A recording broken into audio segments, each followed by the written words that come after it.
If everyone would please take your seat, if you would please take your seat. Speaking with all I got, maybe somebody can turn it up a little bit. No.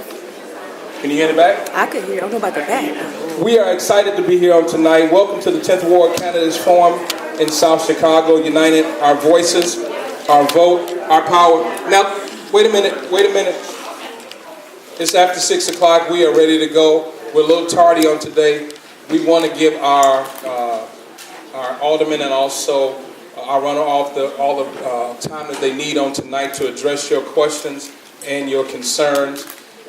If we look around this room, if everybody just take a panoramic look around the room, just look all the way around you, in front of you and behind you.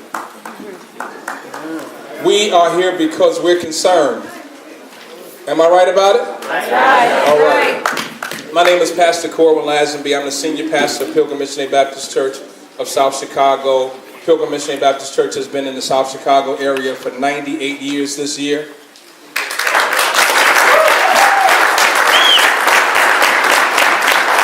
We're excited about our long heritage here in the community, and we know that South Chicago has been filled with a group of diversified people down through the decades, and so we are excited about how our community is knitted together. And not only are we excited about how our community is knitted together, but we want to continue to build stronger alliances. Am I right about it? Yes. So we want to be able to start our address on tonight, again, about uniting our voices with this alliance and organizations in the 10th Ward, that we come together to address these diverse issues in our community.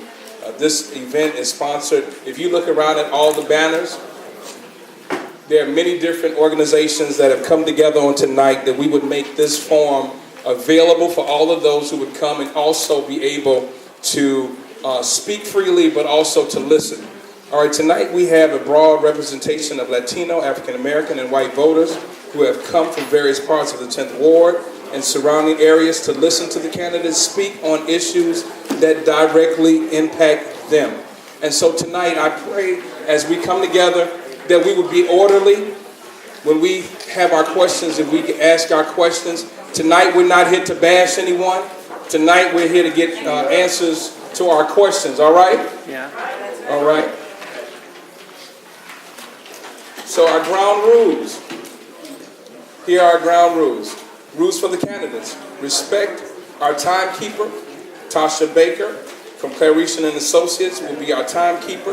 Please stand, Tasha. Come on and give Tasha a hand. To our candidates, please do not go over your time on the microphone or it will be turned off. Respect the other candidates. No jeering, no insults. Remember, we are in church, so no lying.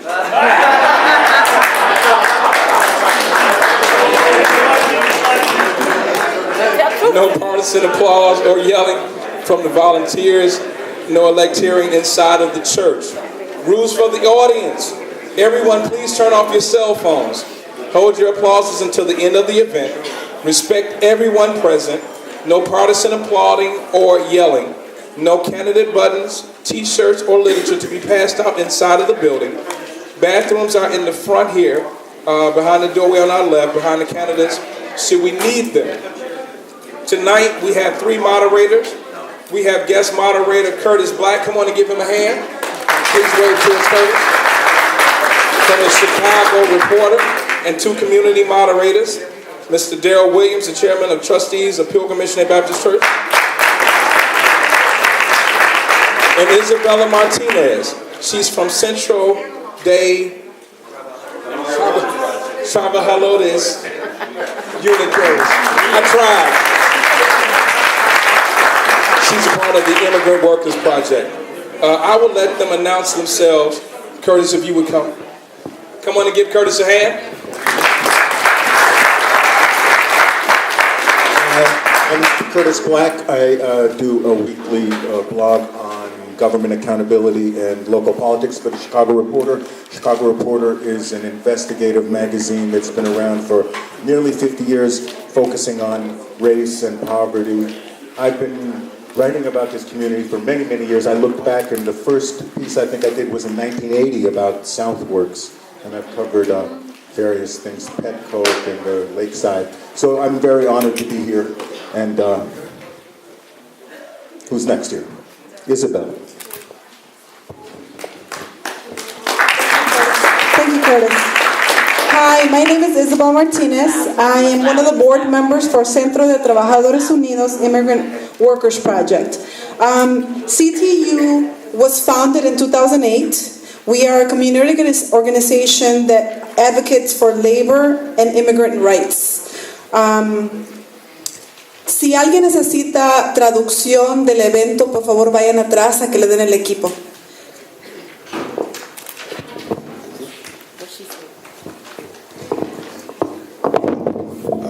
Good evening. My name is Darrly. I'm the chairman of the trustee board at Pilgrim Baptist Church. We've been serving the South Chicago community for over 98 years. I'll be one of your co-community moderators for this event tonight. We would like to welcome our automatic candidates for the 10th Ward, Alderman John Pope.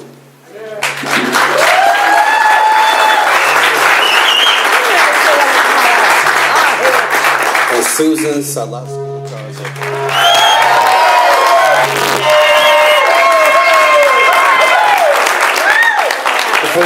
The first part of the meeting will be a debate. After they introduce themselves, each candidate there will be a series of questions, and each candidate will get 1 minute to answer each question after it's read, followed by a 30-second period for a rebuttal for each. The questions being asked were put together by the organization sponsoring the event, and they reflect the communities that they represent. And for the latter part of the event, questions will be taken from an audience. You have each been given an index card to write your questions down. So the guideline for the questions will be read for both candidates to answer. We will only read the questions that are not repetitive and nonpartisan. We will read questions that do not have personal attacks. Also, just a little side note, please answer the question, and also during your rebuttal, no personal attacks, just talk about what you would do. All right. Each candidate will have 1 minute response to each question so that we can hear the responses to more questions. Ushers, if you could, please start collecting the cards. Before we begin our questions, each candidate will have 1 minute to introduce themselves. We'd like to start with Alderman John Pope. Thank you, and good evening, everyone.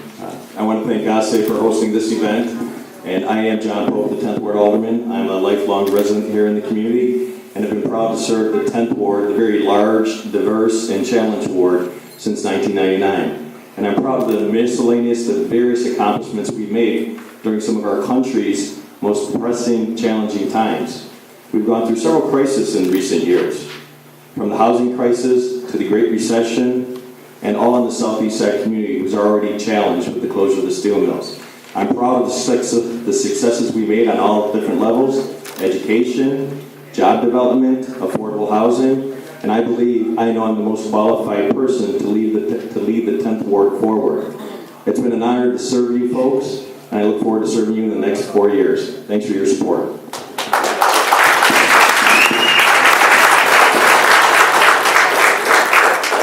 Hi, thank you so much for putting this together, everyone. My name is Susan Sadlowski Garza. I'm a lifelong resident of the 10th Ward. My family has been part of this ward for over 140 years. I am currently Area Vice President for the Chicago Teachers Union, which encompasses 69 schools. Every school within the 10th Ward is within my jurisdiction.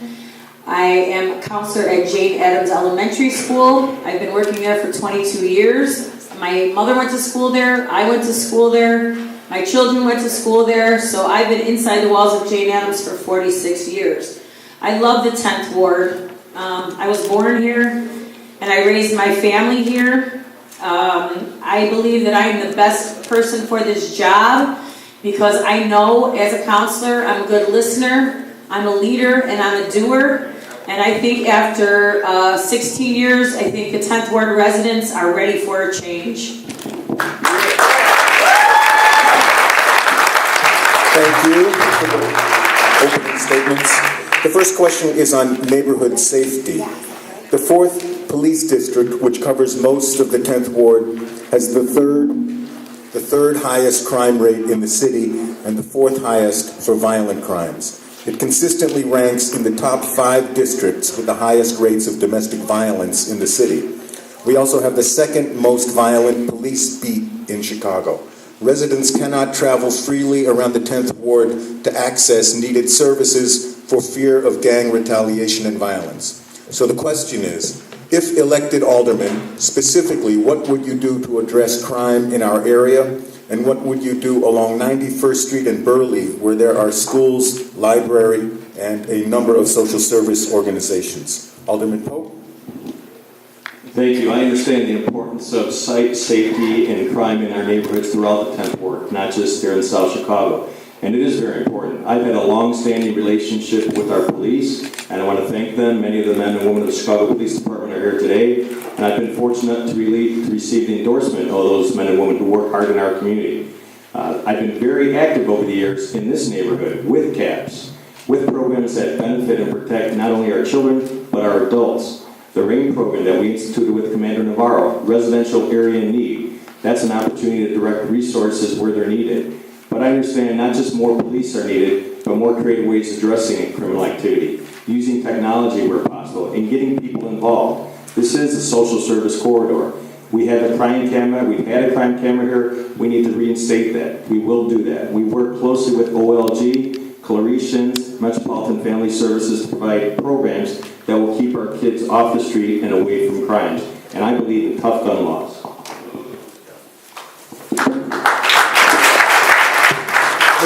Ms. Garza, what would you do to address crime in our area, and specifically, what would you do about safety along 91st and Darrly? Our ward needs to address the issue of violence in our neighborhood at its roots. Poverty and lack of opportunity leaves our youth behind. For 15 years, I've been the program director of the Hegewisch Community Committee, bringing after-school programs and grant money to the youth of the Southeast Side. We need to create jobs and programs that will enable our youth to have positive alternatives to gangs and drugs. We need to create neighborhood block watches that include every precinct and every community organization. We need to work with the Chicago Police Department and the Fraternal Order of Police to build better relationships between residents and the police department that focuses on building trust and mutual respect.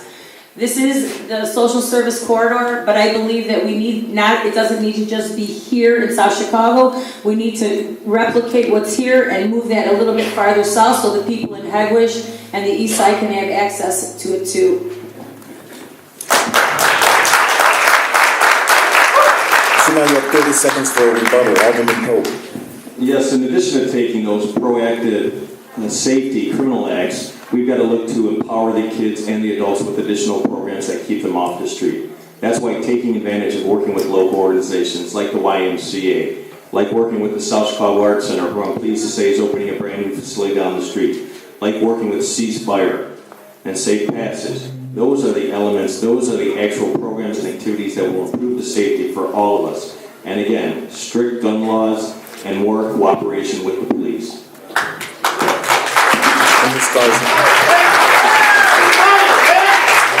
For the past 15 years, as I said, I worked with Hegewisch Community Committee to create those programs and implement them.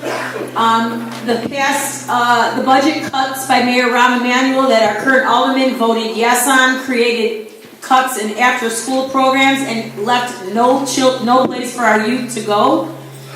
We need to reinstate those funds so kids do have a safe place and positive alternatives are right there at their back door.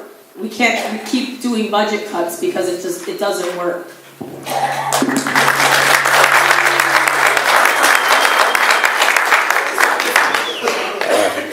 Thank you. Now we have a question about affordable housing. Trying to find a sweet spot for them. All right, hold it like that. All right, the City Council has passed an amendment to the Affordable Requirement Ordinance, ARO.